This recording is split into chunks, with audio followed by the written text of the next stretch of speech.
ಎಫೆಸ್ ಸಭೆಯ ಸ್ಥಾಪನೆಯನ್ನು ಕುರಿತು, ಎಫೆಸ್ ಸಭೆಯ ಮೆಚ್ಚುಗೆಗಳನ್ನು ಕುರಿತು ನಾನು ನಿಮ್ಮ ಮಧ್ಯದಲ್ಲಿ ದೇವರ ವಾಕ್ಯದ ಮೂಲಕವಾಗಿ ನಾವು ಆಲೋಚನೆ ಮಾಡಿದೆವು, ನಾವು ಧ್ಯಾನಿಸಿದೆವು. ಅದರಲ್ಲಿ 2ನೇ ವಚನವನ್ನು, 2ನೇ ಅಧ್ಯಾಯ ಪ್ರಕಟಣೆ ಗ್ರಂಥ 2ನೇ ಅಧ್ಯಾಯ 2ನೇ ವಚನ, ನಿನ್ನ ಕೃತ್ಯಗಳನ್ನು, ಪ್ರಯಾಸವನ್ನು, ತಾಳ್ಮೆಯನ್ನು ಬಲೆನು, ನೀನು ದುಷ್ಟರನ್ನು ಸಹಿಸಲಾರಿ. ಅಲ್ಲಿ ಸೆಮಿಕೋಲನ್ ಇದೆ. ಅದರ ನಂತರದ ಭಾಗ ಇವತ್ತು ನಾವು ಧ್ಯಾನಿಸೋಣ. ಅಪೊಸ್ತಲರಲ್ಲದಿದ್ದರೂ ತಮ್ಮನ್ನು ಅಪೊಸ್ತಲರೆಂದು ಹೇಳಿಕೊಳ್ಳುವವರನ್ನು ನೀನು ಪರೀಕ್ಷಿಸಿ ಅವರನ್ನು ಸುಳ್ಳುಗಾರರೆಂದು ಕಂಡುಕೊಂಡಿ. ಅಲ್ಲಿಗೂ ಸೆಮಿಕೋಲನ್. ಇಲ್ಲಿಗೆ ನಿಲ್ಸೋಣ. ಚಿಕ್ಕ ಪ್ರಾರ್ಥನೆ ಮಾಡ್ಕೊಳ್ಳೋಣ. ಕರುಣಾಮಯನೇ, ಪ್ರೀತಿಯುಳ್ಳ ನಮ್ಮ ತಂದೆಯಾದ ದೇವರೇ, ಪ್ರಕಟಣೆಯ ಗ್ರಂಥ ಅತ್ಯಂತ ಪವಿತ್ರವಾದದ್ದು. ಕರ್ತನೆ, ಅತ್ಯಂತ ಶಕ್ತಿಯುತವಾಗಿರುವಂತಹ ನಿನ್ನ ವಾಕ್ಯ ಭಾಗಸ್ವಾಮಿ. ಈ ವಾಕ್ಯವನ್ನು ವಿವರಿಸಲು, ಇದನ್ನು ಕುರಿತು ಬೋಧಿಸಲು ನಾನು ಕರ್ತನೆ ಅನರ್ಹನು, ಅಯೋಗ್ಯನು, ಗಣನೆಗೆ ಬಾರದವನು ಸ್ವಾಮಿ. ಆದರೆ ನಿನ್ನ ವಾಕ್ಯದ ಮೂಲಕವಾಗಿ ನಮ್ಮನ್ನು ಬಲಪಡಿಸು ಕರ್ತನೆ. ನೇನ ಸ್ವಾಮಿ, ನಾವು ಈ ವಾಕ್ಯದ ಅಲ್ಲಿರುವಂತ ಅನೇಕ ಸಂಗತಿಗಳನ್ನು ಧ್ಯಾನಿಸ್ಲಿಕ್ಕಾಗುವಂತೆ ಕರ್ತನೆ, ನನ್ನನ್ನು ಶಿಲುಬೆಯ ಮರೆಯಲ್ಲಿ ನೀನು ಕರ್ತನೆ ಬಚ್ಚಿಟ್ಟು ನಿನ್ನ ದಿವ್ಯ ಸಾಕ್ಷಾತ್ಕಾರ, ನಿನ್ನ ಪ್ರತ್ಯಕ್ಷತೆಯನ್ನು ನೀನು ಅನುಗ್ರಹಿಸಬೇಕೆಂದು ಪ್ರಾರ್ಥಿಸ್ತೇವೆ. ಈ ವಚನವನ್ನು ಸ್ವಾಮಿ ನಿನ್ನ ಸನ್ನಿಧಾನದಲ್ಲಿಟ್ಟು ಬೇಡುತ್ತೇನೆ ಕರ್ತ. ನಿನ್ನ ಮಾತುಗಳು ನಮಗೆ ಅನುಗ್ರಹಿಸು, ನೀನು ಸಹಾಯ ಮಾಡು. ನಿನ್ನ ಕರುಣಾಪೀಠದಿಂದ, ನಿನ್ನ ಕೃಪಾ ಸಿಂಹಾಸನದಿಂದ ನಿನ್ನ ಸ್ವರವನ್ನು ನಮಗೆ ದಯಪಾಲಿಸು. ನಮ್ಮ ಕರ್ತನು ನಮ್ಮ ರಕ್ಷಕನಾದ ಯೇಸು ಕ್ರಿಸ್ತವರ ಅತಿ ಪರಿಶುದ್ಧ ನಾಮದಲ್ಲಿ ಸ್ತೋತ್ರ ಸಲ್ಲಿಸಿ ಬೇಡಿಕೊಳ್ಳುತ್ತೇವೆ ನಮ್ಮ ಪರಮ ತಂದೆ, ಆಮೇನ್. ಪ್ರಿಯರೇ, ಇಲ್ಲಿ ನಾವು ಗಮನಿಸುವಂತ ಒಂದು ಸಂಗತಿ ಏನಂದ್ರೆ, ಅಪೊಸ್ತಲರಲ್ಲದಿದ್ದರೂ ತಮ್ಮನ್ನು ಅಪೊಸ್ತಲರೆಂದು ಹೇಳಿಕೊಳ್ಳುವವರನ್ನು ನೀನು ಪರೀಕ್ಷಿಸಿ ಅವರನ್ನು ಸುಳ್ಳುಗಾರರೆಂದು ಕಂಡುಕೊಂಡೆ. ಇದು ಬಹಳ ಮಹತ್ತರವಾದಂತ ಗುಣ, ಎಫೆಸ್ ಸಭೆಯ ಒಂದು ಗುಣ. ಈ ಒಂದು ಎಫೆಸ್ ಸಭೆಯ ಆ ಗುಣಲಕ್ಷಣವನ್ನ ಕರ್ತನಾಂತ ಯೇಸು ಕ್ರಿಸ್ತನು ಆತನು ಎತ್ತಿ ಹಿಡಿದು ಎಫೆಸ್ ಸಭೆಯನ್ನು ಮೆಚ್ಚಿಕೊಳ್ಳುವ ಆ ಸಂದರ್ಭದಲ್ಲಿ ಈ ಮಾತುಗಳನ್ನ ಹೇಳ್ತಿದ್ದಾರೆ. ಹಾಗಾದ್ರೆ ಅಪೊಸ್ತಲರು ಯಾರು? ಅಪೊಸ್ತಲರು ಅಲ್ಲದಿರುವರು ಯಾರು? ಮೊದಲನೇ ಶತಮಾನದಲ್ಲಿ ಸಭೆಯು ಪ್ರಾರಂಭ ಆದಾಗ ಕರ್ತನಲ್ಲಿ ಪ್ರಿಯರೇ, ಬಹಳ ಪ್ರಬಲವಾಗಿ ದೇವರ ವಾಕ್ಯ ಹಚ್ಚಿತು, ಅದು ಹಬ್ಬಿತು. 3,000 ಜನ, 5,000 ಜನ ದೀಕ್ಷಾಸ್ನಾನ ತೆಗೆದುಕೊಳ್ಳುತ್ತಿದ್ದರು. ಅಲ್ಲಲ್ಲಿ ಚೆದರು ಹೋಗಿರುವವರು ಸಭೆಗಳನ್ನು ಕಟ್ಟಿ, ಸಭೆಗಳನ್ನ ಸ್ಥಾಪಿಸಿ, ದೇವರ ವಾಕ್ಯವು, ದೇವರ ಸಭೆಗಳು ವಿಸ್ತಾರವಾಗಿ ಬೆಳೆಯುತ್ತಿದ್ದವು. ಕರ್ತನಾದಂತ ಯೇಸು ಕ್ರಿಸ್ತನನ್ನ ದೃಷ್ಟಿಸಿದವರು, ಆತನಿಂದ ಕಳಿಸಲ್ಪಟ್ಟವರು ಅಪೊಸ್ತಲರಾದರೆ, ಆ ಅಪೊಸ್ತಲರುಗಳು ನಾವು 12 ಜನ ನೋಡ್ತೀವಿ.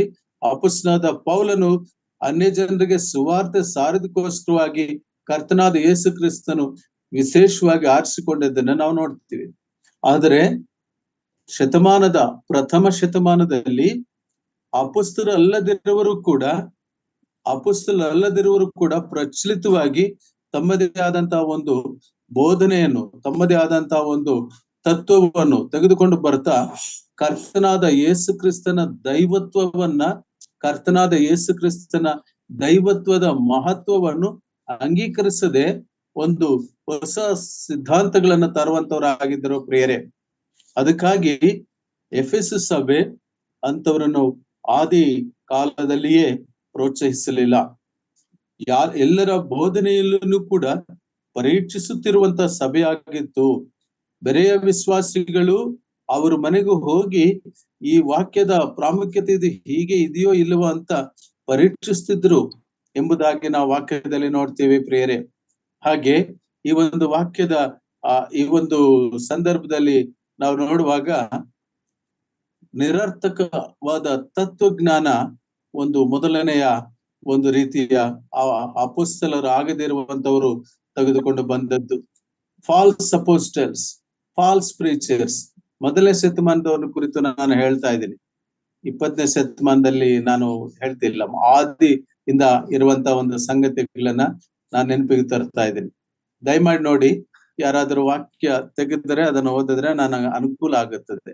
ಕೊಲಸ್ದವರು ಬರೆದ ಪತ್ರಿಕೆ 2ನೇ ಅಧ್ಯಾಯ 8ನೇ ವಚನ. ಕೊಲಸ್ 2:8.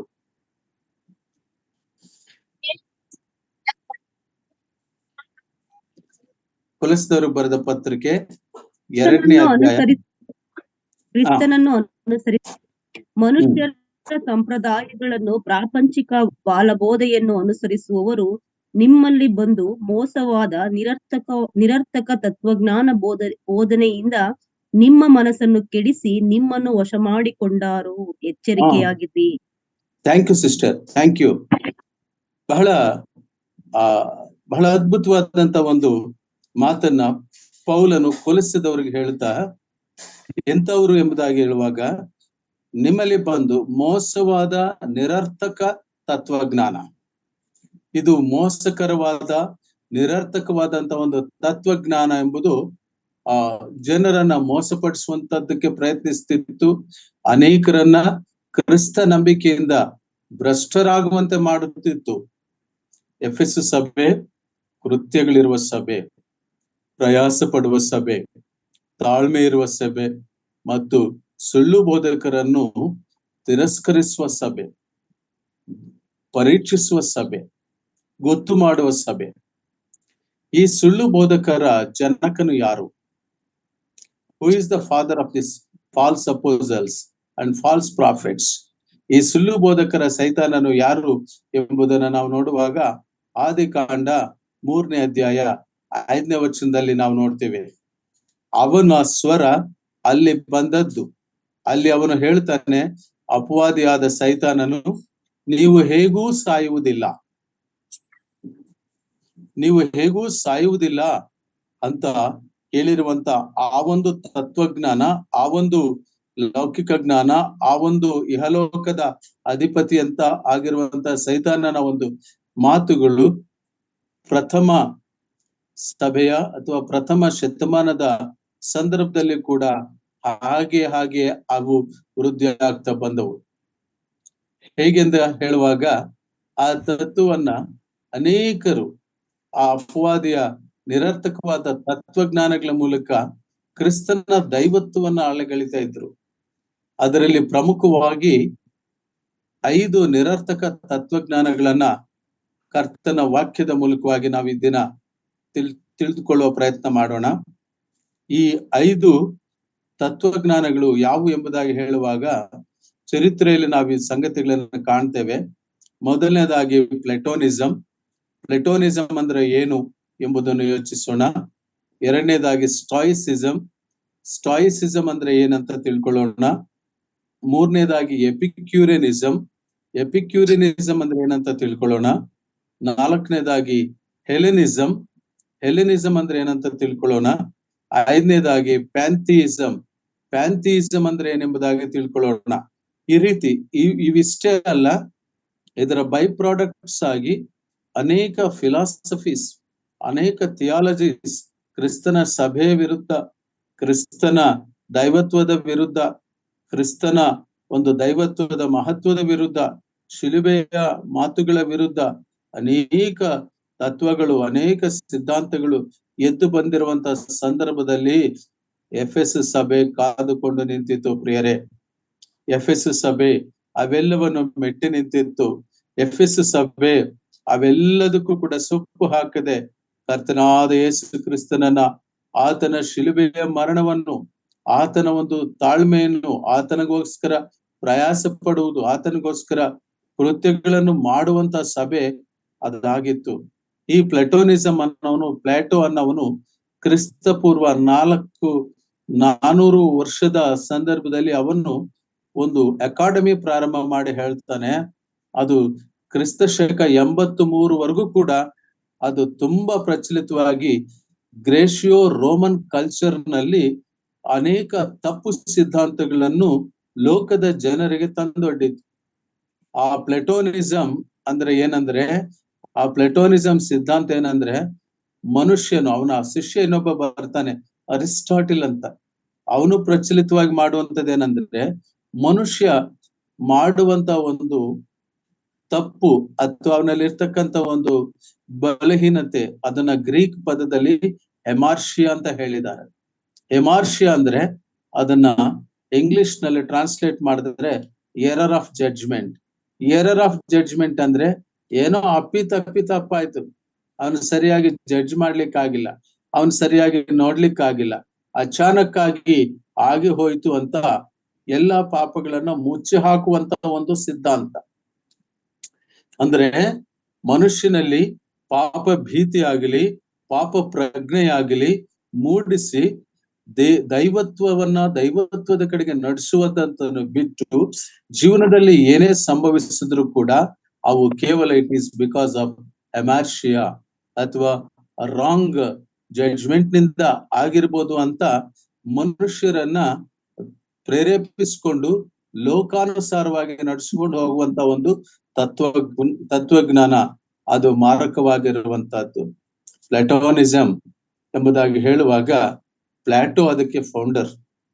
ಎರಡನೇ ಒಂದು ತತ್ವಜ್ಞಾನ, ಅಪೊಸ್ತಲನಾದ ಪೌಲನು ಕೊಲೊಸ್ಸೆದವರಿಗೆ ಬರೆಯುವಾಗ ಇದನ್ನು ಯಾಕೆ ಹೇಳ್ತಾನಂದ್ರೆ, ಕ್ರಿಸ್ತ ನಂಬಿಕೆಯಲ್ಲಿ ಅವರು ತುಂಬಾ ಬೇರೂರ್ಕೊಂಡಿದ್ರು ನೋಡ್ರಿ, ಅವರನ್ನ ಕದಲಿಸಿರುವ ತತ್ವಜ್ಞಾನಗಳೇ ಇವುಗಳು ಆ ಕಾಲದಲ್ಲೇ ಅಲ್ಲ, ಅವುಗಳ ಮರಿಮರಿಗಳು ಮೊಮ್ಮಕ್ಕಳುಗಳು ಈ ಕಾಲಕ್ಕೂ ಇದ್ದಾರೆ. ನಮ್ಮ ಸಭೆಯ ನಮ್ಮ ವಿಶ್ವಾಸಿಗಳನ್ನ ನಾವು ಇಂತಹ ಐಡಿಯಾಲಜಿಯಿಂದ ಪ್ರೊಟೆಕ್ಟ್ ಮಾಡ್ಬೇಕು. ಈ ಐಡಿಯಾಲಜಿ ಇದೆಯಲ್ಲ, ಇದು ಬಹಳ ಮೋಸಕರವಾದದ್ದು. ಇದಕ್ಕೆ ಜನಕನು ಸೈತಾನನು ಸಾವಿರಾರು ಸಹಸ್ರಾರು ಲಕ್ಷ ಎಷ್ಟೋ ವರ್ಷಗಳಿಂದ ಅವನು ಕಾಲಕ್ಕೂ ಆಯಾ ರೀತಿಯ ನಿರರ್ಥಕವಾದಂತ ತತ್ವಗಳನ್ನು ಬಿಡುತ್ತಾ ದೇವರ ಕಡೆಗೆ ಹೋಗುವಂತವರನ್ನ ತಡೆಯುವಂತ ಒಂದು ಸೈದ್ಧಾಂತಿಕ ಹಿನ್ನೆಲೆಯಲ್ಲಿ ಬರುವಂತ ಅಪವಾದಿಯ ತಂತ್ರಗಳಿವು, ಸ್ಯಾಟನ್ಸ್ ಸ್ಟ್ರಾಟಜೀಸ್ ಎಂಬುದಾಗಿ ನಾವು ಕರೆಯುತ್ತೇವೆ ಪ್ರಿಯರೇ. ನಾವು ಅದನ್ನ ಕೊಲೊಸ್ಸೆ 2:6 ನಾವು ನೋಡ್ತೀವಿ. ನೀವು ಕರ್ತನಾದ ಯೇಸು ಎಂಬ ಕ್ರಿಸ್ತನನ್ನು ಅಂಗೀಕರಿಸಿದಂತೆ ಆತನಲ್ಲಿ ಇದ್ದವರಾಗಿ ನಡೆದುಕೊಳ್ಳಿರಿ. 2:6-7 ನಾನು ಓದ್ತಾ ಇದ್ದೀನಿ. ಆತನಲ್ಲಿ ಬೇರೂರಿಕೊಂಡು ಭಕ್ತಿ ವೃದ್ಧಿಯನ್ನು ಹೊಂದಿ ನಿಮಗೆ ಬೋಧಿಸಲ್ಪಟ್ಟ ಉಪದೇಶದ ಪ್ರಕಾರವೇ ಕ್ರಿಸ್ತ ನಂಬಿಕೆಯಲ್ಲಿ ನೆಲೆಗೊಂಡು ದೇವರಿಗೆ ಹೆಚ್ಚೆಚ್ಚಾಗಿ ಸ್ತೋತ್ರ ಮಾಡುವರಾಗಿರ್ರಿ. ಇದು ಅಪೊಸ್ತಲನಾದ ಪೌಲನು ಕೊಲೊಸ್ಸೆ ಸಭೆಗೆ ತಿಳಿಸುವಂತ ಒಂದು ಎಚ್ಚರಿಕೆಯ ಮಾತು. ನಾವು ಎಕ್ಲಿಶಿಯಾಲಜಿ ಎಂಬುದಾಗಿ ಹೇಳುವಾಗ ಆ ಸಭೆ ಕಾಲದಲ್ಲಿ ಸಭೆಗೆ ಬರುವಂತಹ ಸಮಸ್ಯಾತ್ಮಕ ಬಿಕ್ಕಟ್ಟುಗಳನ್ನು ಅಪೊಸ್ತಲರು ಹೇಗೆ ನಿರ್ವಹಣೆ ಮಾಡ್ತಾ ಬಂದರು, ಕಾಲಕ್ಕೂ ಅವುಗಳನ್ನ ಹೇಗೆ ಎದುರಿಸುತ್ತಾ ಆ ಸೈತಾನನ ಮೂಲ ಉದ್ದೇಶಗಳಿಂದ ಸಭೆಯನ್ನ ಕಾಯುತ್ತಾ ಇವತ್ತಿನವರೆಗೂ ದೇವರ ಸುವಾರ್ತೆಯನ್ನು, ಕರ್ತನಾದ ಯೇಸು ಕ್ರಿಸ್ತನ ಸುವಾರ್ತೆಯನ್ನು, ದೇವರ ವಾಕ್ಯವನ್ನು, ಆ ಇಬ್ಬಾಯಿಯ ಕತ್ತಿಯನ್ನು ಬೋಧಿಸಿಕೊಳ್ಳುತ್ತಾ ಸಾಗಿಸುವಂತಹದ್ದು ಆತನ ಕರ್ತನಾದ ಯೇಸು ಕ್ರಿಸ್ತನ ಮಹಾಕೃಪೆ ಪ್ರಿಯರೇ. ಎರಡನೇ ಒಂದು ನಿರರ್ಥಕ ತತ್ವಜ್ಞಾನ ಆಲೋಚನೆ ಮಾಡುವಾಗ, ಅಪೊಸ್ತಲನ ಕಾಂಟೆಂಪರರಿ ಟೈಮ್ ಅಂದ್ರೆ ಸಮಕಾಲೀನ ಕಾಲದಲ್ಲಿ ಇರುವ ತತ್ವಜ್ಞಾನಗಳು ಹೇಗೆ ಪ್ರಭಾವ ಬೀರಿದು ಉಂಟು. That was the contemporary age. ಆ ಸಮಕಾಲೀನ ಕಾಲಘಟ್ಟದಲ್ಲಿ ಬಂದಿರುವಂತಹ ಆ ತತ್ವಜ್ಞಾನ, that is the main root. ಈಗೀಗೋ ಅಲ್ಲಿ ಇಲ್ಲಿ ಏನೇನೋ ವ್ಯತ್ಯಾಸ ಬೋಧನೆಗಳು ಕುರಿತಲ್ಲ. ನಾವು ದೇವರ ಚಿತ್ತವನ್ನು ಯಾವಾಗ್ಲೂ ಕೂಡ ದೇವರ ದೃಷ್ಟಿಕೋನದಿಂದ ನೋಡ್ಬೇಕು. ಸುತ್ತಮುತ್ತಲು ನೋಡಿದ್ರೆ ಎಲ್ಲವೂ ಗಲಿಬಿಲಿ ಕಾಣುತ್ತೆ. ಆದ್ರೆ ಸ್ವಲ್ಪ ಎತ್ತರಕ್ಕೆ ಹೋಗ್ಬೇಕು. ಕರ್ತನ ಸನ್ನಿಧಾನದಲ್ಲಿ ಕಾದಿಟ್ಟು ಆತನ ಯಾವ ರೀತಿ ಮನುಷ್ಯನನ್ನು ದೃಷ್ಟಿಸ್ತಿದ್ದಾನೆ, ಯಾವ ರೀತಿ ಸಭೆಯನ್ನು ದೃಷ್ಟಿಸ್ತಿದ್ದಾನೆ, ಯಾವ ರೀತಿ ಆತ ನೀತಿವಂತನು ಯಾರಾದರೂ ಇದ್ದಾರೋ ಎಂಬುದಾಗಿ ಆತನ ಕಣ್ಣುಗಳು ನೋಡ್ತಾ ಇವೆ. ಆದ್ರೆ ಇವತ್ತು ನಾವು ಅನೇಕ ಸಂಗತಿಗಳನ್ನು ಧ್ಯಾನಿಸುವಾಗ, ಎರಡನೆಯದು ಸ್ಟಾಯಿಸಿಸಂ ಅನ್ನುವ ಫಿಲಾಸಫಿಯನ್ನ ಯಾರು ತಂದಿದನೋ ನನಗೆ ತಿಳುವಳಿಕೆಗೆ ಇಲ್ಲ ಅದು. ಆದ್ರೆ ಅದರ ಗುರಿ ಏನಂದ್ರೆ ಟು ಅಚೀವ್ ಅಬ್ಸಲ್ಯೂಟ್ ಟ್ರಾಂಕ್ವಿಲಿಟಿ, ಅಂದ್ರೆ ಸಂಪೂರ್ಣ ಶಾಂತಿ ಬೇಕು, ಶಾಂತಿ ಸಿಗಬೇಕು. ಈ ಶಾಂತಿ ಪ್ರಿಯರು ಯಾರಂದ್ರೆ ಕರ್ತನಾದ ಯೇಸು ಕ್ರಿಸ್ತನು ಕೊಡುವ ಶಾಂತಿಯನ್ನು ಬಯಸುವಂತವರಲ್ಲ. ಯೇಸ್ವಾಮಿ ಹೇಳಿದ್ರು, ನಾನು ನಿಮಗೆ ಶಾಂತಿಯನ್ನು ಕೊಡುತ್ತೇನೆ. ದೇವರ ವಾಕ್ಯ ಹೇಳುತ್ತೆ, ಕರ್ತನಾದ ಯೇಸು ಕ್ರಿಸ್ತನು ಹೇಳಿದನು, ನಾನು ನಿಮಗೆ ಕೊಡುವ ಶಾಂತಿ ಇದು ಲೋಕವು ಕೊಡುವಂತ ಶಾಂತಿ ಅಲ್ಲ. ಪ್ರಿಯರೇ, ಲೋಕವು ಕೊಡುವಂತ ಶಾಂತಿಯನ್ನ ಹುಡುಕಿಕೊಂಡು ಹೋಗುವವರು ಸ್ಟಾಯಿಕ್ ಸಿದ್ಧಾಂತದವರು. ಏನಾದ್ರೂ ಆಗ್ಲಿ ಒಳ್ಳೆ ಟ್ರಂಕ್ವಿಲಿಟಿ ಮೂಡ್ ಅಲ್ಲಿ ಇರ್ಬೇಕು, ಪ್ರಶಾಂತತೆ ಹೋಗ್ಬೇಕು, ಎಲ್ಲೋ ಬೆಟ್ಟಕ್ಕೆ ಹೋಗಿ ಕೂತ್ಕೋಬೇಕು, ಎಲ್ಲ ಹಿಮಾಲಯಕ್ಕೆ ಹೋಗ್ಬೇಕು, ಅಥವಾ ಇನ್ನೇನೋ ಮಾಡಿ ಶಾಂತಿಯನ್ನು ಹೊಂದಿಕೊಳ್ಳುವ ಅವರ ಪ್ರಯತ್ನವು ಕೊನೆಗೆ ಎಲ್ಲೋ ಒಂದು ಕಡೆ ನಿರರ್ಥಕವಾಗಿ ಅಂತ್ಯವಾಗುತ್ತೆ. ಅದಕ್ಕೆ ಅಪೊಸ್ತಲನಾದ ಪೌಲನು ಅದನ್ನ ನಿರರ್ಥಕವಾದ ತತ್ವಜ್ಞಾನ ಅಂತ ಹೇಳಿದ್ರು. ಇನ್ನು ಮೂರನೆಯ ತತ್ವಜ್ಞಾನ ಆ ಕಾಲಘಟ್ಟದಲ್ಲಿ ಇರುವಂತದ್ದು ಏನೆಂಬುದು ನೋಡುವಾಗ ಎಪಿಕ್ಯೂರಿನಿಸಂ, ಕನ್ನಡ ಭಾಷಾಂತರದಲ್ಲಿ ಪ್ಲಾಟೋನಿಸಂ ಅಂದ್ರೆ ಪ್ಲಾಟೋವಿನ ಸಿದ್ಧಾಂತ, ಸ್ಟಾಯಿಸಿಸಂ ಅಂದ್ರೆ ಶಾಂತಿ ಪ್ರಿಯತೆಯ, ಏನಾದ್ರೂ ಆಗ್ಲಿ ಶಾಂತಿ ಪ್ರಿಯತೆಯನ್ನೇ, ಶಾಂತಿ ದೂತನಾಗಿ ಬರೋನಾಗಿರ್ತಾನೆ. ಪ್ರಕಟಣ ಗ್ರಂಥದಲ್ಲಿ ನಾವು ಆ ಮಾತನ್ನು ಕೂಡ ಕಾಣ್ತೇವೆ, ಇಹಲೋಕದ ಶಾಂತಿಯನ್ನು ಬಯಸುವಂತವ್ರು.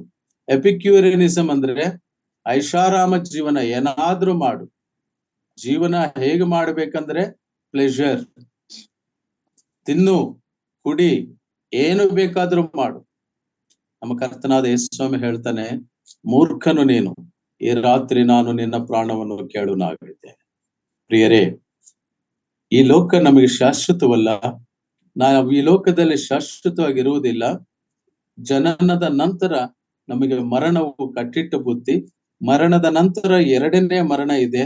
ಆದರೆ ನಾವು ಕರ್ತನಾದ ಯೇಸು ಕ್ರಿಸ್ತನನ್ನು ರಕ್ಷಕನನ್ನಾಗಿ ಅಂಗೀಕಾರ ಮಾಡಿಕೊಂಡು ಮಾನಸಾಂತರ ಹೊಂದಿ, ಪಾಪಕ್ಕಾಗಿ ಪಶ್ಚಾತ್ತಾಪ ಪಟ್ಟು ಮಾನಸಾಂತರ ಹೊಂದಿ ಆತನ ಆಜ್ಞೆಗಳನ್ನು ಅನುಸರಿಸಿ ನಾವು ಜೀವಿಸಬೇಕೆಂಬುದಾಗಿ ಸತ್ಯವೇದದ ಬೋಧನೆ. ಆದರೆ ತತ್ವಜ್ಞಾನದ ಬೋಧನೆ ಏನಂದ್ರೆ, ನಿನ್ನ ಸುಖ ಭೋಗಕ್ಕಾಗಿ ನೀನು ಹೇಗಾದರೂ ಜೀವಿಸು, ಇಂಟೆಲಿಜೆನ್ಸ್, ತಿನ್ನು ಕುಡಿ, ಈ ಲೋಕದಲ್ಲಿ ನಾಳೆ ಏನಾಗುತ್ತೋ ಏನೋ ಗೊತ್ತಿಲ್ಲ, ಇವತ್ತು ನೀನಿದೆಯಾ, ಇವತ್ತು ಇರೋವರೆಗೂ ನೀನು ತುಂಬಾ ಎಂಜಾಯ್ ಮಾಡು.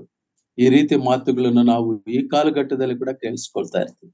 ಹೇಳ್ತಾರೆ ನಾಳೆ ಏನಾಗುತ್ತೋ, ಇರೋವಷ್ಟು ದಿನ ಚೆನ್ನಾಗಿ ತಿನ್ಬೇಕಮ್ಮ, ಚೆನ್ನಾಗಿ ಎಂಜಾಯ್ ಮಾಡ್ಬೇಕು, ಚೆನ್ನಾಗಿ ಹ್ಯಾಪಿಯಾಗಿ ಇಡ್ಬೇಕು, ಅಲ್ಲಿ ಇಲ್ಲಿ ಟೂರ್ ಹೋಗ್ಬೇಕು. ಇವೆಲ್ಲ ನಿಜಕ್ಕೂ ಕೂಡ ದೇವರ ವಾಕ್ಯಾನುಸಾರವಾಗಿ ಇರುವಂತ ಸಂಗತಿಗಳಲ್ಲ. ಆ ಕಾಲಘಟ್ಟದಲ್ಲಿ ಸೈತಾನನು ಮೊದಲನೇ ಶತಮಾನದಲ್ಲಿ ಬಿಟ್ಟಿರುವಂತಹ ಆ ವಿಷ ನಿರರ್ಥಕ ತತ್ವಜ್ಞಾನಗಳು ಇವತ್ತಿಗೂ ಅನೇಕ ರೀತಿಗಳಲ್ಲಿ ಹರಡಿಕೊಳ್ತಾ ಜನರ ಯೋಚನೆಗಳಲ್ಲಿ, ಜನರ ಚಿಂತನೆಗಳಲ್ಲಿ ಅದು ಹಾಗೆ ಮೂಡಿ ಬಂತು. ಎಪಿಕ್ಯೂರಿನಿಸಂ ಅದು ಅಪಾಯಕರವಾದದ್ದು. ಯೇಸುಸ್ವಾಮಿ ಹೇಳ್ತಾ ಇದ್ರು, ಮೂರ್ಖನು ನೀನು, ಈ ರಾತ್ರಿ ನಾನು ನಿನ್ನ ಪ್ರಾಣವನ್ನು ತೆಗೆಯಬೇಕೆಂಬುದಿದ್ದೇನೆ ಎಂಬುದಾಗಿ. ಕರ್ತನಲ್ಲಿ ಪ್ರಿಯರೇ, ಈ ರೀತಿಯ ತತ್ವಜ್ಞಾನಗಳು ಎಷ್ಟೋ ಇವೆ. ಆದರೆ ದೇವರ ಸನ್ನಿಧಾನದಲ್ಲಿ ಧ್ಯಾನಿಸುವಾಗ ನನ್ನ ನೆನಪಿಗೆ ಬಂದದ್ದು 5.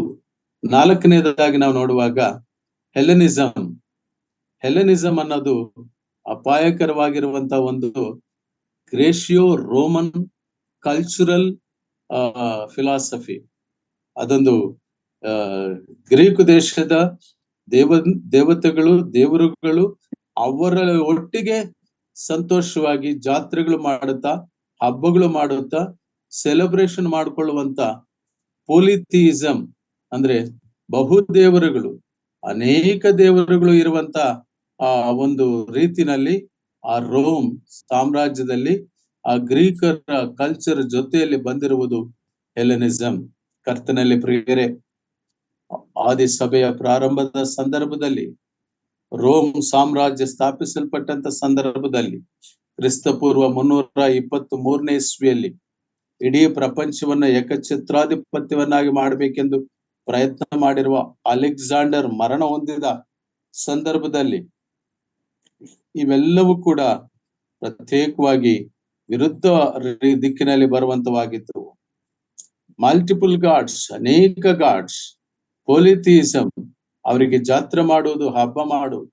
ಇವತ್ತು ಬೆಳಿಗ್ಗೆ ನಾನೊಂದು ಪಾಠವನ್ನು ಮಾಡುತ್ತಾ ಜೂಲಿಯಸ್ ಸೀಸರ್ ಅನ್ನೋದನ್ನ, ಅಲ್ಲಿ ಒಂದು ದೇವತೆ ಲುಪರ್ಕಲ್ ಅಂತ, ಲುಪರ್ಕಲ್ ಅಂದ್ರೆ goddess of fertility, god of fertility, ಸಂತಾನ ಭಾಗ್ಯ ನೀಡುವಂತದ್ದು ಅಂತ ಜಾತ್ರೆ ಮಾಡುವಾಗ ಆ ರೋಮ್ ಸ್ಟ್ರೀಟ್ಸ್ ನಲ್ಲಿ ಹೋಲಿ ರನ್ನರ್ಸ್, ಓಟಗಾರರು ಓಡುವಾಗ ಯಾರಾದರೂ ಬಂಜೇರಾದ ಸ್ತ್ರೀಯರು ಇದ್ದರೆ, ಅವ್ರನ್ನ ಮುಟ್ಟಿದರೆ ಅವರಿಗೆ ಬಂಜೆತನದ ಶಾಪವು ಹೋಗುತ್ತದೆ ಎಂಬುದಾಗಿರುವ ಮೌಢ್ಯತೆಯಲ್ಲಿ, ಮೂಢನಂಬಿಕೆಯಲ್ಲಿರುವಂತವ್ರು.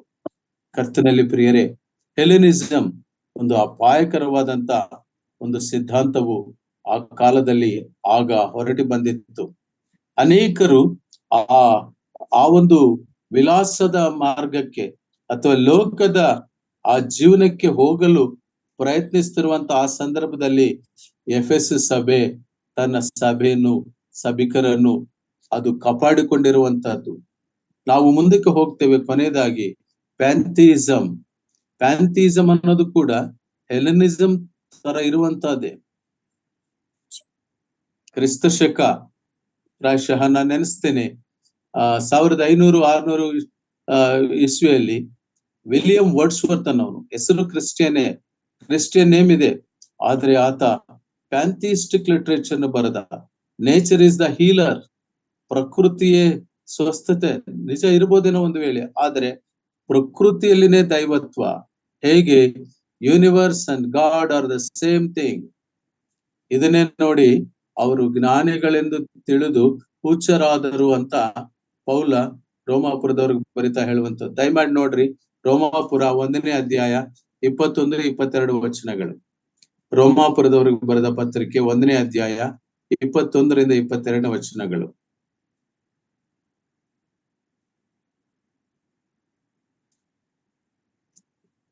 ತಾವು ಜ್ಞಾನಿಗಳೆಂದು ಹೇಳಿಕೊಂಡು ಹುಚ್ಚರಾದರು. ಲಯವಿಲ್ಲದ ದೇವರ ಮಹಿಮೆಯನ್ನು ಬಿಟ್ಟು ಅದಕ್ಕೆ ಬದಲಾಗಿ ಲಯವಾಗುವ ಮನುಷ್ಯ, ಪಶು, ಪಕ್ಷಿ, ಸರ್ಪಾದಿಗಳ ಮೂರ್ತಿಯನ್ನು ಮಾಡಿಕೊಂಡರು. Thank you sister. ಸಾಕು. ಅವರು ಮಹಾಜ್ಞಾನಿಗಳಂತ ತಿಳ್ಕೊಂಡ್ರು. ಈ ಫಿಲಾಸಫರ್ಸ್ಗೆ ಬಹಳ ಉತ್ತಮ ಉನ್ನತ ಸ್ಥಾನವಿತ್ತು. God is all and all is God. ಇವತ್ತಿಗೂ ಕೂಡ ಆ ಕಾಲಘಟ್ಟದಲ್ಲಿ ಬಂದಿರುವಂತ ಕೆಲವು ಮಾತುಗಳು, ಕೆಲವು ಪದಗಳು ಕೇಳಿಸ್ಕೊಳ್ಳುವಾಗ ನಾವು ಕಿವಿ ಮುಚ್ಕೋಬೇಕನ್ಸುತ್ತದೆ. ದೇವರೊಬ್ಬ, ನಾಮ ಹಲವು ಅಂತ ಹೇಳ್ತಿರ್ತಾರೆ. ಅದು ಪ್ಯಾಂಥಿಸಂನ ಬೈ ಪ್ರಾಡಕ್ಟ್. ಕರ್ತನಲ್ಲಿ ಪ್ರಿಯರೇ, ಸತ್ಯವೇದದ ಬೆಳಕಿನ ಸಂಗತಿಗಳು ಬೇರೆ. ಕರ್ತನಾದ ಯೇಸು ಕ್ರಿಸ್ತನ ನಂಬಿಕೆಯಲ್ಲಿ, ಭಕ್ತಿ ವೃದ್ಧಿಯಲ್ಲಿ ಬೇರೂರಿಕೊಂಡು ವೃದ್ಧಿ ಆಗುವಂತಹ ಸಂದರ್ಭದಲ್ಲಿ ಈ ರೀತಿಯ ಅನೇಕ ತಪ್ಪು ಬೋಧನೆಗಳು, ತತ್ವಗಳು, ನಿರರ್ಥಕ ತತ್ವಜ್ಞಾನ, ಇದಕ್ಕೆ ತಂದೆಯಾಗಿರುವವನು ಸೈತಾನನು, ಅವನು ಬಿಡುವಂತವನಾಗಿರ್ತಾನೆ ಪ್ರಿಯರೇ. ಹಾಗಾಗಿ ನಾವು ಗಮನಿಸಿ ನೋಡುವಾಗ ವಾಕ್ಯದಲ್ಲಿ ನಾವು ಗಮನಿಸ್ತೇವೆ, ಇವು ಎಲ್ಲ ಸಿದ್ಧಾಂತಗಳು ವೇಸ್ಟ್, ಅರ್ಥರಹಿತ. ಕಾರಣ ಇಷ್ಟೇ, ಈ ಎಲ್ಲಾ ಸಿದ್ಧಾಂತಗಳಲ್ಲಿ, ಈ ಫಿಲಾಸಫಿನಲ್ಲಿ ಕರ್ತನಾದ ಯೇಸು ಕ್ರಿಸ್ತನು ಇಲ್ಲ, ದೇವರು ಇಲ್ಲ, ದೇವರ ವಾಕ್ಯದ ಅರಿವಿಲ್ಲ. ಅದಕ್ಕೆ ನಾವು ಗಮನಿಸಿ ನೋಡ್ತೀವಿ. ನೋಡ್ರಿ, ಅಪೊಸ್ತಲ ಕೃತ್ಯಗಳು 4ನೇ ಅಧ್ಯಾಯ 12ನೇ ವಚನ. ಅಪೊಸ್ತಲ ಕೃತ್ಯಗಳು 4ನೇ ಅಧ್ಯಾಯ 12ನೇ ವಚನ.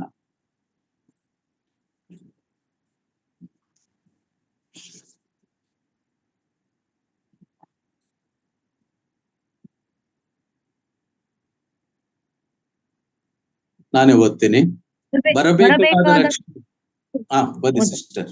ಬರಬೇಕಾದ ರಕ್ಷಣೆಯನ್ನಾರಲ್ಲಿಯೂ ಇರುವುದಿಲ್ಲ. ಆ ಹೆಸರಿನಿಂದಲೇ ಹೊರತು ಆಕಾಶದ ಕೆಳಗೆ ಮನುಷ್ಯರೊಳಗೆ ಕೊಡಲ್ಪಟ್ಟಿರುವ ಬೇರೆ ಯಾವ ಹೆಸರಿನಿಂದಲೂ ನಮಗೆ ರಕ್ಷಣೆಯಾಗುವುದಿಲ್ಲ ಎಂದು thank you sister, thank you. ಆ ಹೆಸರಿನಿಂದಲೇ ಹೊರತು ಆಕಾಶದ ಕೆಳಗೆ ಮನುಷ್ಯರೊಳಗೆ ಕೊಡಲ್ಪಟ್ಟಿರುವ ಬೇರೆ ಯಾವ ಹೆಸರಿನಿಂದಲೂ ನಮಗೆ ರಕ್ಷಣೆ ಆಗುವುದಿಲ್ಲ. ಕರ್ತನಲ್ಲಿ ಪ್ರಿಯರೇ, ಸೂರ್ಯನ ಕೆಳಗೆ ಅಂತ ಸೊಲೊಮೋನು ಪ್ರಸಂಗಿಯಲ್ಲಿ ಹೇಳ್ತಾ ಇರ್ತಾನೆ. ಅಂದರೆ ಭೂಲೋಕ ಸಂಬಂಧ ಜ್ಞಾನ ವೇಸ್ಟ್, ನಿರರ್ಥಕ ಅಂತ ಹೇಳ್ತಾನೆ. ಸೊಲೊಮೋನನ ಗ್ರಂಥದಲ್ಲಿ, ನಾವು ಪ್ರಸಂಗಿ ಗ್ರಂಥದಲ್ಲಿ ನಾವು ನೋಡುವಾಗ, ದೇವರು ಈ ಲೋಕದಲ್ಲಿ ತಾನು ಇರುವಾಗ ಈ ದೇವರು ತನ್ನ ಜೀವನವನ್ನ ಏಕೆ ಕೊಟ್ಟಿದ್ದಾನೆಂಬುದನ್ನು ನಾವು ಸಂಶೋಧನೆ ಮಾಡಿ ಶೋಧಿಸುತ್ತಾ ಗ್ರಹಿಸಿಕೊಳ್ಳಬೇಕೆಂದು ದೇವರು ನನಗೆ ನೇಮಕ ಮಾಡಿದ್ದಾನೆ.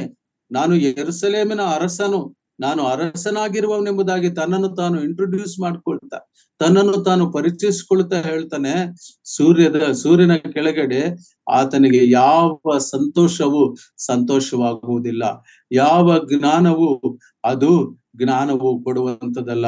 ಜೀವನವನ್ನ ಅರ್ಥ ಮಾಡಿಕೊಳ್ಳುವ ಪ್ರಯತ್ನವೇ ವ್ಯರ್ಥ, ದೇವರಿಲ್ಲದೆ, ಕರ್ತನಾದ ಯೇಸು ಕ್ರಿಸ್ತನಿಲ್ಲದೆ. ಆ ಒಂದು ಅಂತ್ಯಕ್ಕೆ ಬರ್ತಾನೆ, ವ್ಯರ್ಥ ಎಂಬುದಾಗಿ ಹೇಳುವ ಪ್ರಸಂಗಿ ಗ್ರಂಥಕರ್ತ ಸೊಲೊಮೋನನು ಪ್ರಿಯರೇ. ಹಾಗಾಗಿ ನಾವು ಎಲ್ಲೋ ಚಿಕ್ಕ ಚಿಕ್ಕ ಘಟನೆಗಳನ್ನು, ಆ ಸಭೆಯಲ್ಲಿ ಹಿಂಗಾಯ್ತು, ಈ ಸಭೆಯಲ್ಲಿ ಹಿಂಗಾಯ್ತು, ಅದಕ್ಕೆ ನಾವು ಅವ್ರನ್ನ ಅಲ್ಲಿ ಮಾಡಿದೀವಿ, ಅವ್ರನ್ನ ಇಲ್ಲಿಗೆ ಹಾಕಿ, ನೋ. ದೇವರ ಪದ್ಧತಿಯ ಪ್ರಕಾರ ಸತ್ಯವೇದವನ್ನ ವಿವರಿಸಿ ಹೇಳುವಾಗ ಕೊಡಲ್ಪಟ್ಟ ಸಮಯದಲ್ಲಿ ನಾವು ಮೂಲದಿಂದ ದೇವರ ಚಿಂತನೆ ಏನು, ದೇವರ ತತ್ವ ಏನು, ದೇವರ ಆಲೋಚನೆ ಏನು, ಅದಕ್ಕೆ ವಿರುದ್ಧವಾಗಿ ಸೈತಾನನು ಏನು ಮಾಡಿದ, ಆ ಸೈತಾನನ ಆ ಶೋಧನೆಗಳಿಂದ, ಆ ಸಮಸ್ಯೆಗಳಿಂದ, ಆ ಇಕ್ಕಟ್ಟುಗಳಿಂದ, ಆ ಕಷ್ಟಗಳಿಂದ ನಮ್ಮ ಸಹೋದರರನ್ನು, ನಮ್ಮ ವಿಶ್ವಾಸಿಗಳನ್ನು ಬಿಡಿಸಲ್ಪಟ್ಟವರಾಗಿ ಕರ್ತನ ಮಾರ್ಗಕ್ಕೆ ನಡೆಸುವುದಕ್ಕೆ ವಾಕ್ಯವೆಂಬುದನ್ನ ಆ ಬೆಳಕು ಚಿಮ್ಮುವಂತದ್ದಾಗಿ ಉಪಯೋಗಿಸಬೇಕಾಗಿದೆ ಪ್ರಿಯರೇ. ಅದಕ್ಕಾಗಿ ಅಪೊಸ್ತಲ ಕೃತ್ಯದಲ್ಲಿ ನಾವು ಕಾಣ್ತೇವೆ, ಆ ಹೆಸರಿನಲ್ಲಿಯೇ ಹೊರತು, ಕರ್ತನಾದ ಯೇಸು ಕ್ರಿಸ್ತನ ಹೆಸರಿನಲ್ಲಿಯೇ ಹೊರತು ಆಕಾಶದ ಕೆಳಗೆ ಮನುಷ್ಯರೊಳಗೆ, ಇವರೆಲ್ಲರೂ ಮನುಷ್ಯರೇ. ಪ್ಲಾಟೋನ ಮನುಷ್ಯನೇ, ಸ್ಟಾಯಿಸಿಸಂ ಮನುಷ್ಯನದೇ, ಎಪಿಕ್ಯುರಿಸಂ ಮನುಷ್ಯನದೇ, ಹೆಲೆನಿಸಂ ಮನುಷ್ಯನದೇ, ಪ್ಯಾಂಥಿಸಂ ಮನುಷ್ಯನದೇ. ಇವೆಲ್ಲವೂ ಕೂಡ ಯಾವ ಹೆಸರಿನಿಂದಲೂ ನಮಗೆ ರಕ್ಷಣೆ ಆಗುವುದಿಲ್ಲ ಪ್ರಿಯರೇ. ಯಾಕಂದ್ರೆ ನಮ್ಮ ಕರ್ತನಾದ ಯೇಸು ಕ್ರಿಸ್ತನು ತಾನೇ ನಮಗೋಸ್ಕರವಾಗಿ ಆತನು ಕಲ್ವಾರಿ ಕ್ರೂಜಿನಲ್ಲಿ ತನ್ನ ಅಮೂಲ್ಯವಾದ ರಕ್ತವನ್ನು ಸುರಿಸಿ, ಆತನು ಮರಣವನ್ನು ಜಯಿಸಿ, ಹೂಣಲ್ಪಟ್ಟು ಮರಣವನ್ನು ಜಯಿಸಿ, ಮೂರನೇ ದಿನ ಮೃತ್ಯುಂಜಯನಾಗಿರುವ ಕರ್ತನು, ಆರೋಹಣನಾಗಿರುವ ಕರ್ತನು. ಯೋಹಾನನು ಪತ್ಮೋಸ್ ದ್ವೀಪದಲ್ಲಿ ಆತನು ಸಂಕ್ಲಿಷ್ಟದ ಸ್ಥಿತಿನಲ್ಲಿದ್ದಾಗ ಹಿಂದಿನಿಂದ ಸ್ವರವನ್ನು ಕೊಟ್ಟು ದರ್ಶಿಸಿ, ಆತನಿಗೆ ದರ್ಶನವನ್ನು ಕೊಟ್ಟು ಮುಂದೆ ಆಗಬೇಕಾಗಿರುವ ಸಂಗತಿಗಳನ್ನು, ನೀನು ಕಂಡವುಗಳನ್ನು ಈಗ ಬರೆ ಎಂಬುದಾಗಿ ಹೇಳುತ್ತಾ ಎಫೆಸ್ ಸಭೆಗೆ ಹೇಳುತ್ತಾ, ಈ ರೀತಿಯ ಅಪೊಸ್ತಲರಾಗದಿರುವಂತ ಅವರ ತತ್ವಗಳನ್ನ, ಅವುಗಳನ್ನ ಅಂಗೀಕರಿಸದೇ ಇರುವ, ಅವರನ್ನ ಪರೀಕ್ಷಿಸಿರುವ, ಅವರನ್ನು ತೆಗೆದು ಹಾಕಿರುವಂತ ಒಂದು ಸಭೆಯಾಗಿ ಎಫೆಸ್ ಸಭೆ ನಿಂತಿದೆ ಪ್ರಿಯರೇ. ಈ ಐಡಿಯಾಲಜೀಸ್ ನಲ್ಲಿ ಇರುವ ಸಂಗತಿಗಳಿಂದ ನಾವು ನಮ್ಮ ಸಭೆಗಳನ್ನು ನಾವು ಸಂರಕ್ಷಿಸಿಕೊಳ್ಳುವುದು ಎಕ್ಲಿಸಿಯಾಸ್ಟಾಲಜಿಯ ಮೂಲ ಉದ್ದೇಶ, ಅದರ ಮೂಲ ಸೂತ್ರ. ಇನ್ಯಾರನೋ ಹೋಗಿ ಒಪ್ಸಿ ಇನ್ಯಾರೋ ಇದಲ್ಲ. This is only hour worldly things that are happening in us. ಆದರೆ ವಾಕ್ಯವು ಏನು ಹೇಳುತ್ತೆ, ಅದೇ ಸಭೆಯಲ್ಲಿ ಹೇಗಿತ್ತು, ಅದಕ್ಕೆ ಹೇಗೆ ಮೋಸಕರವಾದಂತ ತತ್ವಜ್ಞಾನ ಹಬ್ಬಿತ್ತು, ಆ ಹಬ್ಬಿರೋದಕ್ಕೆ ಹೇಗೆ ನಮ್ಮ ಜನರು ಮಾರು ಹೋಗ್ತಿದ್ದಾರೆ ಪ್ರಿಯರೇ. This is the high time to think of it. ನಾನು ದೇವರ ದಯೆಯಿಂದ ಇತ್ತೀಚೆಗೆ ನಮ್ಮ ಸಹೋದರ ಎಲ್ಲರ ಸಂದೇಶಗಳನ್ನು ಕೇಳಿಸ್ಕೊಳ್ಳುತ್ತಾ ನಾನು ಬಹಳ ಭಕ್ತ ಸಂಜೀವನ ಹೊಂದಿದಂತನಾಗಿ ಆಲೋಚನೆ ಮಾಡುವ, ವಾಕ್ಯವನ್ನ ಅಧ್ಯಯನ ಮಾಡುವ, ವಾಕ್ಯವನ್ನು ಧ್ಯಾನ ಮಾಡುವ ಒಂದು ಟೆಂಡೆನ್ಸಿ ನಾನು ಇನ್ನೂ ಹೆಚ್ಚು ಮಾಡಿಕೊಂಡಿದ್ದೆ ಪ್ರಿಯರೇ. ಇದು ಬಹಳ ಮುಖ್ಯವಾದಂತ ಸಂಗತಿ. ಕರ್ತನಾದ ಯೇಸು ಕ್ರಿಸ್ತನು ಒಬ್ಬನೇ ಮಾನವರಿಗೆ ಮುಕ್ತಿ ನೀಡುವವನು, ರಕ್ಷಣೆ ಕೊಡುವವನು. ಭಯಂಕರವಾದ ಬೆಂಕಿ ಗಂಧಕದ ಕೆರೆಯಲ್ಲಿ ಮನುಷ್ಯ ಯುಗ ಯುಗಗಳು ಬೇಯ್ತಾ ಇರಬೇಕು. ಬೆಂಕಿ ಆರುವುದಿಲ್ಲ, ಹುಳು ಸಾಯುವುದಿಲ್ಲ. ಅದರಿಂದ ರಕ್ಷಣೆ ನಮಗೆ, ಎರಡನೇ ಮರಣದಿಂದ ರಕ್ಷಣೆ ನೀಡುವವನು ಕರ್ತನಾದ ಯೇಸು ಕ್ರಿಸ್ತನು ಪ್ರಿಯರೇ. ಅದಕ್ಕಾಗಿ ಅಪೊಸ್ತಲ ಪೌಲನು ಹೇಳ್ತಾನೆ, ಕೊಲೊಸ್ಸದವರಿಗೆ ಬರೆದ ಪತ್ರಿಕೆ 1ನೇ ಅಧ್ಯಾಯ 19-20 ವಚನಗಳು. ಕೊಲೊಸ್ಸದವರಿಗೆ ಬರೆದ ಪತ್ರಿಕೆ 1ನೇ ಅಧ್ಯಾಯ 19-20 ವಚನಗಳು. ತಂದೆಯಾದ ದೇವರು ಆತನಲ್ಲಿ ತನ್ನ ಸರ್ವ ಸಂಪೂರ್ಣತೆಯು ವಾಸವಾಗಿರಬೇಕೆಂತಲೂ ಆತನು ಶಿಲುಬೆಯ ಮೇಲೆ ಸುರಿಸಿದ ರಕ್ತದಿಂದ ತಾನು ಸಮಾಧಾನವನ್ನು ಉಂಟು ಮಾಡಿ ಭೂಪರಲೋಕಗಳಲ್ಲಿರುವ ರಕ್ತವನ್ನು ಆತನ ಮೂಲಕ ತನಗೆ ಸಂಧಾನಪಡಿಸಿಕೊಳ್ಳಬೇಕೆಂತಲೂ ನಿಷ್ಕರ್ಷೆ ಮಾಡಿದನು. ತಂದೆಯಾದ ದೇವರು ನಿಷ್ಕರ್ಷೆ ಮಾಡಿ ಪ್ರಿಯರೇ, ಮೊದಲು ಆತನು ಸಮಾಧಾನ ಪಡಿಸಿದನು, ಮೊದಲು ಆತ ಸಮಾಧಾನವನ್ನುಂಟು ಮಾಡಿದ. ಆ ಹಿಂದೆ ಸಮಾಧಾನವಿರಲಿಲ್ಲ. ಕರ್ತನಾದ ಯೇಸು ಕ್ರಿಸ್ತನು ಸಮಾಧಾನಕ್ಕೆ ಕರ್ತನು. Is the prince of piece. ಆತನು ಆತನು ಈ ಲೋಕಕ್ಕೆ ತನ್ನನ್ನು ತಾನು ಯಜ್ಞವನ್ನಾಗಿ ಅರ್ಪಿಸಿಕೊಂಡನು. ಶಾಂತಿ, ನಾನು ಕೊಡುವ ಶಾಂತಿ ನಿಮಗೆ ಲೋಕವು ಕೊಡುವಂಥದ್ದಲ್ಲ. ನಾನು ಕೊಡುವ ಸಮಾಧಾನ ಲೋಕವು ಕೊಡುವಂಥದ್ದಲ್ಲ. ಎಲ್ಲ ಫಿಲಾಸಫೀಸ್, ನಿರರ್ಥಕವಾದ ತತ್ವಜ್ಞಾನ, ಬಾಲಬೋಧನೆ, ಇವು ಎಲ್ಲವನ್ನು ಹೊರತುಪಡಿಸಿ ಕ್ರಿಸ್ತನನ್ನು ಆಶ್ರಯಿಸಿಕೊಂಡು ನಡೆಯಬೇಕು. ಇನ್ನೊಂದು ಸಂಗತಿಯನ್ನ ನಾವು ನೋಡ್ತೇವೆ. ಇಂತಹ ಅಪೊಸ್ತಲರಾದ ಇರುವರು, ಮಹಾನ್ ಭಯಂಕರವಾಗಿರುವರು ಇನ್ನು ಕೆಲವರು ಇದ್ದಾರೆ. ದಯಮಾಡಿ ನೋಡ್ರಿ, ಯೋಹಾನ ಪತ್ರಿಕೆ 2ನೇ ಪತ್ರಿಕೆ 1ನೇ ಅಧ್ಯಾಯ 7ರಿಂದ 11 ವಚನಗಳು ಓದಿ ಸಿಸ್ಟರ್, ದಯವಿಟ್ಟು. ಯೋಹಾನ ಪತ್ರಿಕೆ 2ನೇ ಯೋಹಾನ, 2 John chapter 1 7 to 11.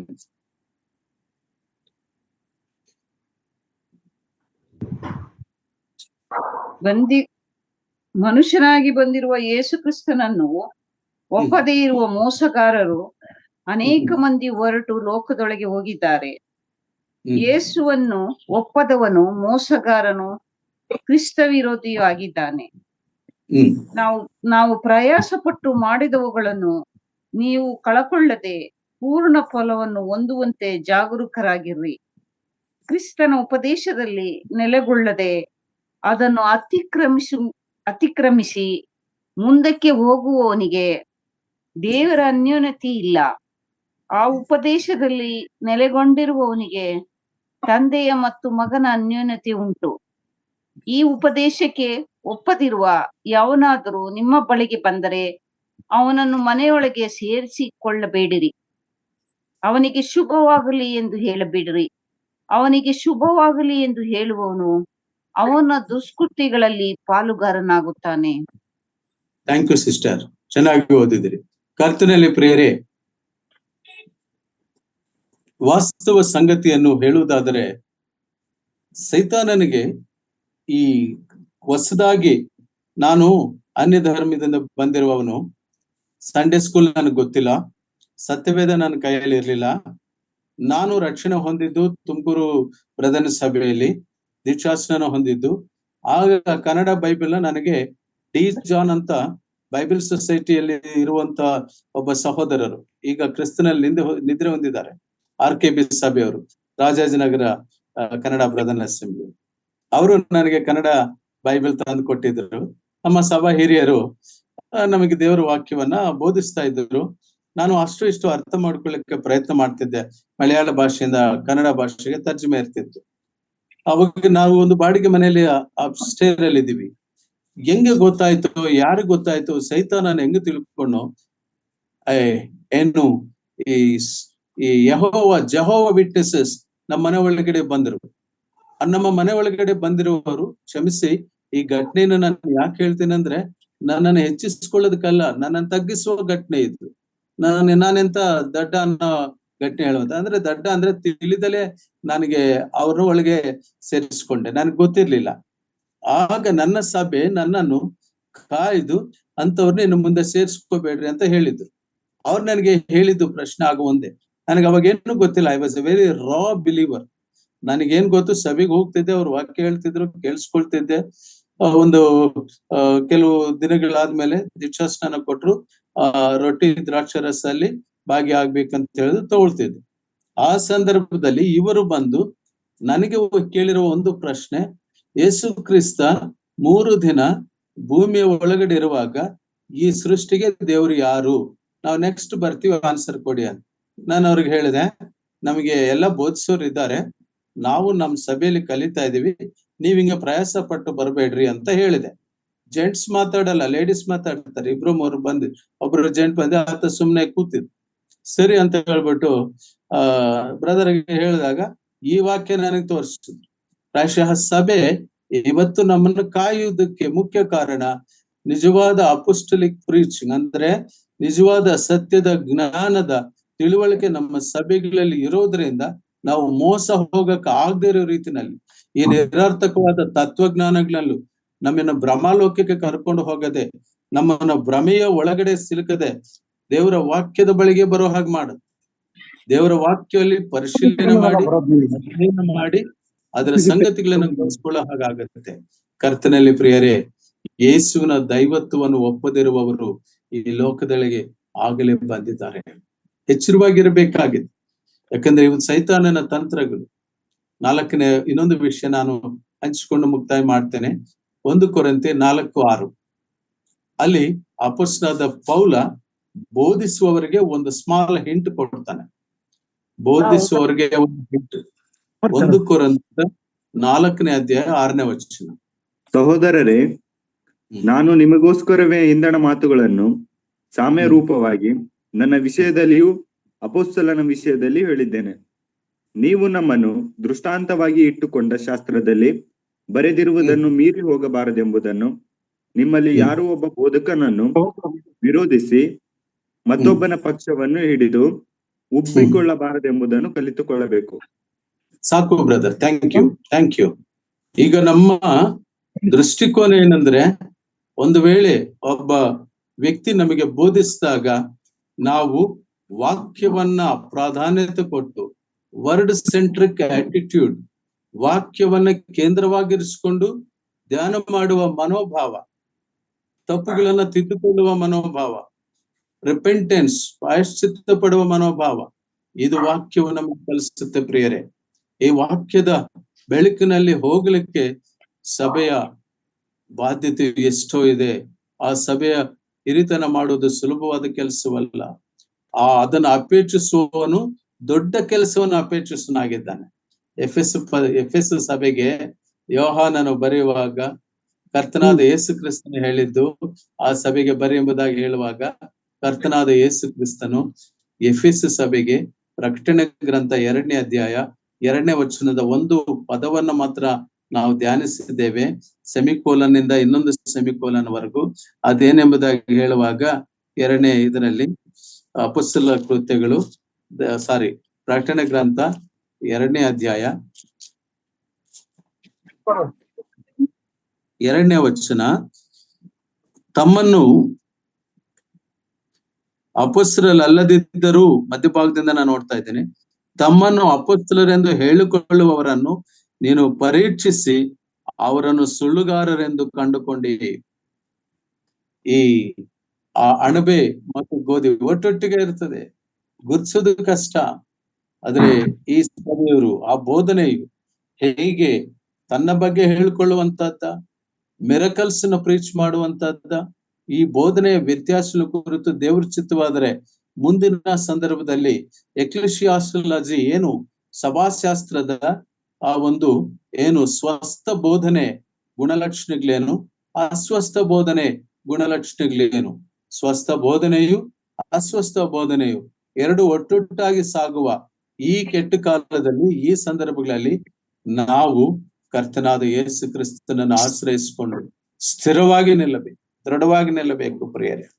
ಅದಕ್ಕಾಗಿ ಪೌಲನು ಕೊರಿಂಥದವರಿಗೆ ಬರೆದ ಆ ಮಾತನ್ನ ಹೇಳ್ತಾನೆ, ಪಕ್ಷಗಳು ಹಿಡಿಯುವುದಕ್ಕಾಗಿ ಎಲ್ಲ ವಾಕ್ಯವಿರೋದು, ಸೈಡ್ಸ್ ಹೋಗೋದಕ್ಕೋಸ್ಕರ ಎಲ್ಲ ವಾಕ್ಯವಿರೋದು, ವಾಕ್ಯಕ್ಕೋಸ್ಕರವಾಗಿ ಹೋಗೋದಕ್ಕೆ ವಾಕ್ಯ ಇರೋದು.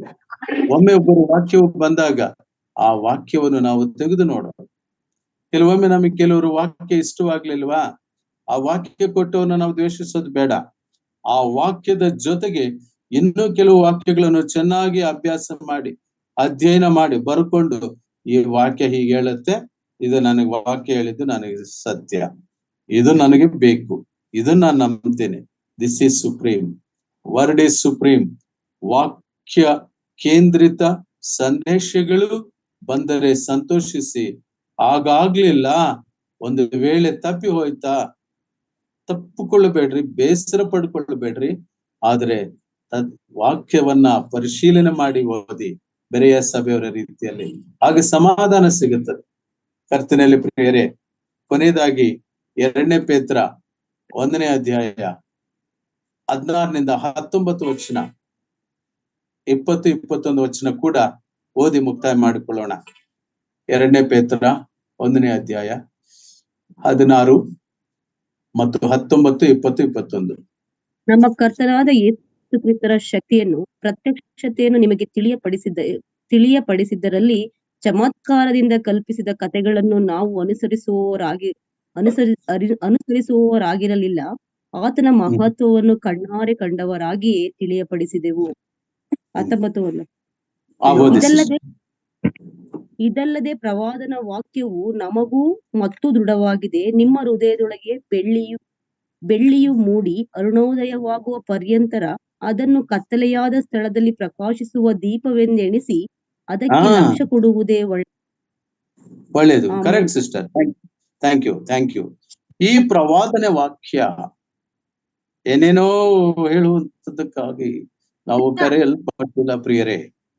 ಪ್ರವಾದನೆ ವಾಕ್ಯವು ನಮಗೆ ಮತ್ತು ದೃಢವಾಗಿದೆ. ನಮ್ಮ ಹೃದಯದೊಳಗೆ ಬೆಳ್ಳಿ ಮೂಡಿ ಅರುಣೋದಯವಾಗುವ ಪರ್ಯಂತರ ಕತ್ತಲೆಯಾದ ಸ್ಥಳದಲ್ಲಿ ಪ್ರಕಾಶಿಸುವ ದೀಪವೆಂದೆಣಿಸಿ ಲಕ್ಷ್ಯ ಕೊಡಬೇಕು ಪ್ರಿಯರೇ.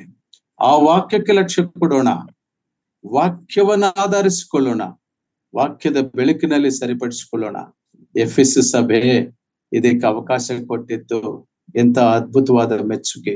ಅದಕ್ಕಾಗಿ ಕರ್ತನಾದ ಯೇಸು ಕ್ರಿಸ್ತನು ಎಫೆಸ ಸಭೆಯನ್ನು ಮೆಚ್ಚಿಕೊಂಡನು ಪ್ರಿಯರೇ. ಕರ್ತನಾಮಕ್ಕೆ ಸ್ತೋತ್ರವಾಗಲಿ. ನಾನು ಇಲ್ಲಿಗೆ ನಿಲ್ಲಿಸ್ತೇನೆ.